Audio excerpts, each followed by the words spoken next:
Peu de temps après notre rassemblement de l'année dernière, le Covid-19 a déferlé sur la planète.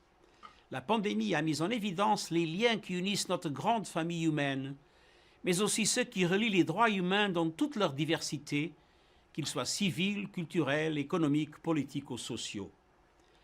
Le Covid-19 a non seulement creusé les fossés qui nous séparent, aggravé les vulnérabilités et renforcé les inégalités, mais aussi ouvert de nouvelles lignes de faille, y compris en termes de droits humains.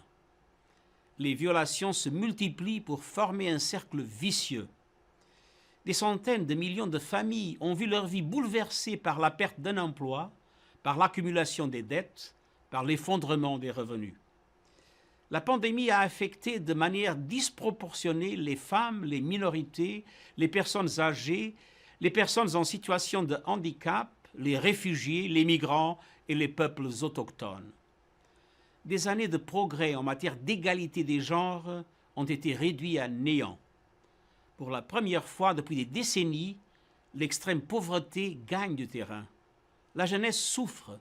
Leur éducation a été interrompue et nombre d'entre eux n'ont qu'un accès limité aux nouvelles technologies. L'incapacité d'assurer un accès équitable aux vaccins représente une nouvelle faille morale. À eux seuls, 10 pays se sont partagés plus de 3/4 des doses de vaccins contre le Covid-19 administrées à ce jour. L'équité en matière de vaccins représente une étape décisive dans la réalisation des droits humains. Le nationalisme vaccinal nous renvoie en arrière. Les vaccins doivent être un bien public mondial, accessible et abordable pour tous. Le virus s'attaque aussi aux droits politiques et civils et ruine davantage encore les espaces civiques d'expression. Brandissant la pandémie comme prétexte, les autorités de certains pays ont pris des mesures de sécurité sévères et adopté des mesures d'urgence pour réprimer les voix dissonantes, abolir les libertés les plus fondamentales, faire taire les médias indépendants et entraver le travail des organisations non gouvernementales. Des défenseurs des droits humains, des journalistes, des avocats, des militants et même des professionnels de la santé ont fait l'objet d'arrestations, de poursuites et de mesures d'intimidation et de surveillance pour avoir critiqué les mesures ou la manque de mesures prises pour faire face à la pandémie. Les restrictions liées à la pandémie servent d'excuse pour miner les processus électoraux, affaiblir les voix des opposants et réprimer les critiques. L'accès à des informations vitales a parfois été entravé, tandis que la désinformation mortelle a été amplifiée, y compris par quelques dirigeants. Aucune atteinte aux droits humains n'est plus répandue que l'inégalité de genre. La pandémie du Covid-19 a encore exacerbé la discrimination tenace à l'égard des femmes et des filles. La crise a un visage féminin. En effet, la plupart des travailleurs en première ligne sont des femmes, dont beaucoup appartiennent à des groupes ethniques et raciaux marginalisés et se situent au bas de l'échelle économique. Le fardeau accru des soins à domicile est principalement assumé par les femmes. La violence à l'égard des femmes et des filles a explosé sous toutes ses formes, des agressions en ligne à la violence domestique, en passant par la traite, l'exploitation sexuelle et le mariage d'enfants. Les femmes sont proportionnellement plus touchées par les pertes d'emploi et ont été précipitées dans la pauvreté en plus grand nombre. Cela vient aggraver une situation socio-économique déjà fragile en raison de leurs revenus inférieurs, de l'écart salarial, de l'inégalité des chances et d'un accès réduit aux ressources et aux mesures de protection.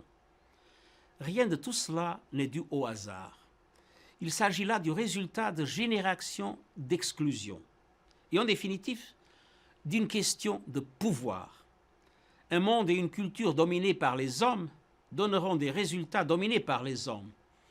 Dans le même temps, la réponse au Covid-19 a mis en évidence le pouvoir et l'efficacité du leadership des femmes. La vie des femmes est peut-être l'un des baromètres les plus précis de la santé de la société dans son ensemble.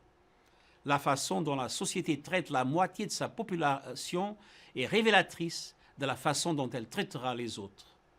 Nos droits sont indissociablement liés.